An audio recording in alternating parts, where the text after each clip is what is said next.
आज मैं आपको एक ऐसी बैंक रॉबरी की कहानी सुनाने जा रहा हूं जिसे सुनने के बाद उस दौर में शायद ही कोई इंसान इस पर यकीन करने को तैयार था।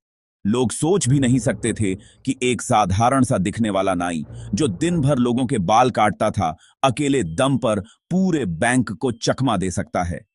लेकिन यही सच था। एक अकेला आदमी बिना किसी गैंग के, बिना किसी हथियार बंद डकैती के, बैंक के कर्मचारियों की आंखों के सामने से करोड़ों की चोरी करके निकल गया। उसने बैंक के वार्ड नंबर 74 में रखे सभी सेफ्टी डिपॉजिट बॉक्स खोल दिए, उनमें रखे पैसे, जेवरात और प्रॉपर्टी के कीमती कागजात निकाल लिए और इस तरह गायब हो गया कि किसी को भनक तक नहीं लगी। यह चोरी इतनी सफाई और चालाकी से की गई थी कि पूरे अमेरिका में इसे परफेक्ट चोरी और परफेक्ट क्राइम कहा जाने लगा। इस हैरान कर देने वाली कहानी की शुरुआत होती है 13 अप्रैल 1981 की सुबह से।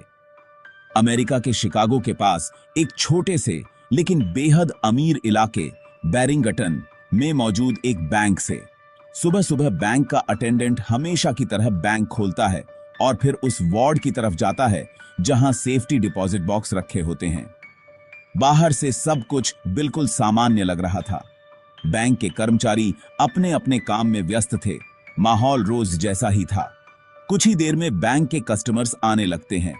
उन्हीं में से कुछ लोग अटेंडेंट से कहते हैं कि उन्हें अपने सेफ्टी डिपॉजिट बॉक्स खोलने हैं और उनमें कुछ कीमती सामान रखना है।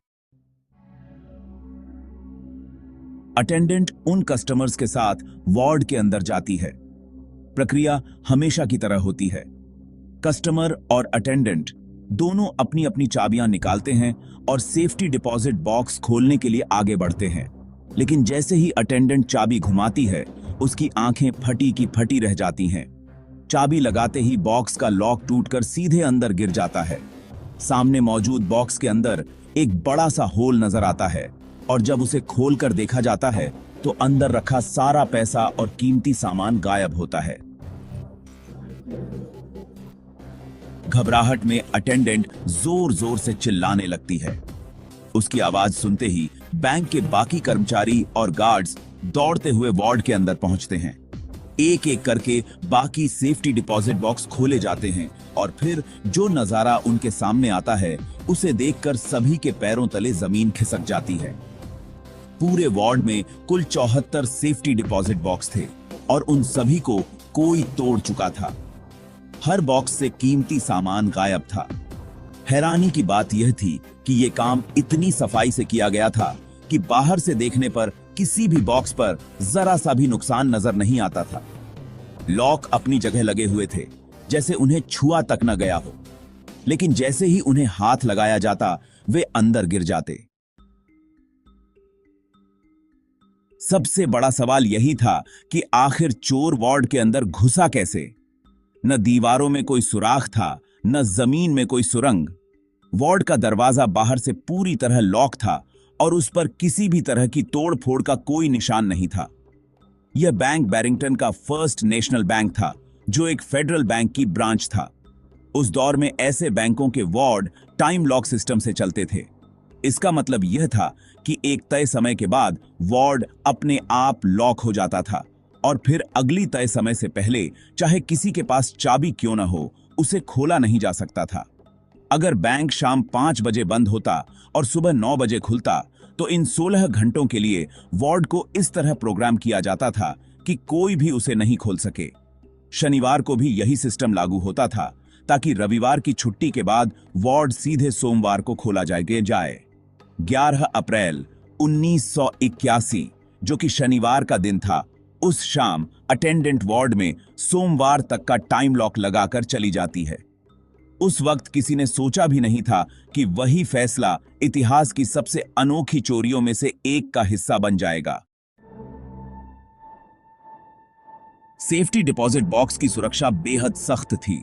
हर बॉक्स को खोलने के लिए 2 चाबियों की जरूरत होती थी।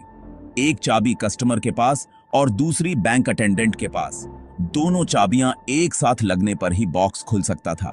यही वजह थी कि जब 13 अप्रैल को बॉक्स खोले गए और लॉक टूटकर अंदर गिर गए तो किसी को समझ ही नहीं आया कि ऐसा कैसे हो सकता है।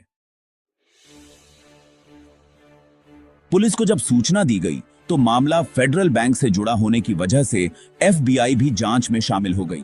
जांच में पता चला कि जो प्रॉपर्टी पेपर्स चोरी हुए थे उनकी कीमत $1 मिलियन में थी। लेकिन पैसों से भी ज्यादा परेशान करने वाला सवाल यही था कि चोर ने यह सब किया कैसे। वार्ड के अंदर से पुलिस को कुछ अजीब चीजें भी मिली। एक पुरानी अलार्म क्लॉक, एक हथौड़ी जिससे शायद लॉक तोड़े गए थे, और एक बोतल जिसमें पेशाब भरी हुई थी। ये सब देखकर पुलिस और ज्यादा उलझन में पड़ गई। लोकल न्यूज़पेपर ने इस केस को परफेक्ट क्राइम का नाम दे दिया, क्योंकि तमाम कोशिशों के बावजूद पुलिस कोई ठोस सुराग नहीं ढूंढ पा रही थी। लेकिन जो सच बाद में सामने आया उसने सबको चौंका दिया। यह चोरी किसी बड़े गैंग ने नहीं, बल्कि एक अकेले आदमी ने की थी। उसका नाम था विलियम स्मार्टो। पेशे से वह एक नाई था जो एक लेडी सैलून में हेयर ड्रेसर का काम करता था। बाहर से देखने पर वह एक आम इंसान लगता था, लेकिन अंदर से वह एक शातिर और बेहद अनुभवी चोर था। विलियम स्मार्टो को जोखिम और चुनौती लेने का नशा था। वह इससे पहले भी कई बैंकों को निशाना बना चुका था, लेकिन यह उसकी अब तक की सबसे बड़ी और सबसे कामयाब चोरी थी। इस काम में उसका साथ देता था उसका भाई विंसेंट। दोनों भाई उन्हीं बैंकों को चुनते थे जो अमीर इलाकों में होते थे, क्योंकि ऐसे इलाकों में रहने वाले लोग अपने सेफ्टी डिपॉजिट बॉक्स में सबसे ज्यादा कीमती सामान रखते थे। बैरिंगटन का फर्स्ट नेशनल बैंक उनके लिए एकदम सही टारगेट था। चोरी से करीब 10 दिन पहले दोनों भाई बैंक के अंदर गए और एक सेफ्टी डिपॉजिट बॉक्स किराए पर लिया। उन्होंने अपना नाम और पता रजिस्टर करवाया, जो पूरी तरह फर्जी था। स्मार्टो दिखने में स्मार्ट था। उसकी बातचीत का तरीका ऐसा था कि लोग जल्दी प्रभावित हो जाते थे। उसने वार्ड अटेंडेंट से भी अच्छी खासी जान पहचान बना ली। इसके बाद वे अक्सर बैंक आने जाने लगे, कभी कुछ जमा करने के बहाने, कभी अटेंडेंट से मिलने के लिए। असल मकसद था बैंक के कर्मचारियों का भरोसा जीतना और उनके रूटीन को समझना। स्मार्टो ने ध्यान दिया कि जब भी कोई कस्टमर सेफ्टी डिपॉजिट बॉक्स खोलने आता था, अटेंडेंट उसे वार्ड तक लेकर जाती थी। दोनों चाबियां लगती थी और बॉक्स खुलने के बाद अटेंडेंट बाहर चली जाती थी ताकि कस्टमर को प्राइवेसी मिल सके। यही वह पल था जब कस्टमर वार्ड में बिल्कुल अकेला होता था। स्मार्टो ने इसी दौरान दूसरे बॉक्स के लॉक भी चेक किए और समझ लिया कि उन्हें तोड़ने के लिए किन औजारों की जरूरत होगी। सबसे बड़ी कमी जो उसने नोट की वह यह थी कि वार्ड में एंट्री के समय तो कस्टमर्स की आईडी चेक होती थी, लेकिन बाहर निकलते समय किसी की भी आईडी चेक नहीं की जाती थी। अब सवाल यह था कि औजारों को वार्ड के अंदर कैसे ले जाया जाए। इसके लिए उसने अपने ही सेफ्टी डिपॉजिट बॉक्स का इस्तेमाल किया। वह धीरे धीरे अपने औजार उसमें छुपाने लगा। बड़े औजारों के लिए उसने एक और चाल चली। उसने खुद को पेंटिंग डीलर बताया और बड़े बैग लेकर आने लगा, जिन्हें देखकर किसी को शक नहीं हुआ।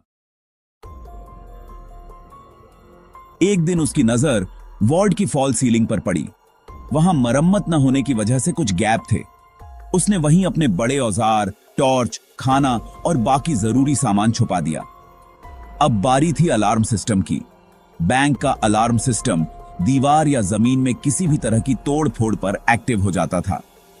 स्मार्टो ने पहले साउंड अलार्म को खराब किया, लेकिन उसे पता था कि और भी छुपे हुए अलार्म होंगे।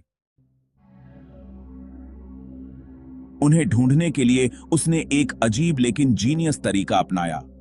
वह एक अलार्म क्लॉक लेकर आया और उसे रात 3 बजे के लिए सेट करके सीलिंग में छुपा दिया। रात 3 बजे अलार्म बजा। सारे छुपे हुए अलार्म एक्टिव हो गए और पुलिस बैंक पहुंच गई। स्मार्टो बाहर छुपकर सब देख रहा था। 2 दिन बाद उसने बाकी अलार्म भी डीएक्टिवेट कर दिए और फिर से वही प्रयोग किया। इस बार पुलिस नहीं आई। उसे यकीन हो गया कि रास्ता साफ है। 11 अप्रैल 1981 की सुबह वह बैंक पहुंचा और अपने सेफ्टी डिपॉजिट बॉक्स के बहाने वार्ड के अंदर गया। अटेंडेंट बाहर चली गई और उसे लगा कि स्मार्टो भी बाहर निकल गया होगा, लेकिन असल में स्मार्टो अलमारियों के ऊपर चढ़कर एक खाली जगह में छुप गया था। शाम को वार्ड लॉक हो गया। अब उसके पास पूरी रात और पूरा रविवार था।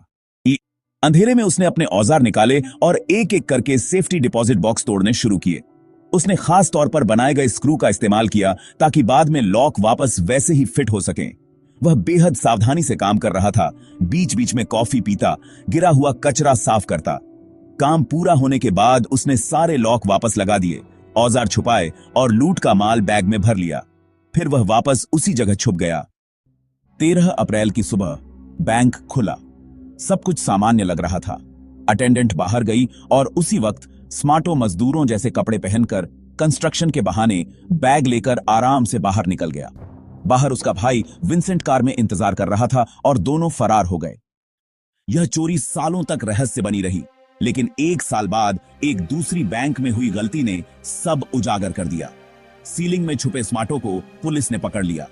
उसके औजार मिले, फॉरेंसिक जांच हुई और आखिरकार यह साबित हो गया कि वही बैरिंगटन बैंक की परफेक्ट चोरी के पीछे था। कोर्ट ने उसे और उसके भाई को सजा सुनाई। जेल में उसने अपने तरीकों के बारे में बताया और इसी चोरी के बाद अमेरिका में बैंक सिक्योरिटी के नियम बदल दिए गए। एक साधारण नाई ने अपनी चालाकी, धैर्य और जोखिम के नशे में इतिहास की सबसे परफेक्ट बैंक रॉबरी को अंजाम दिया।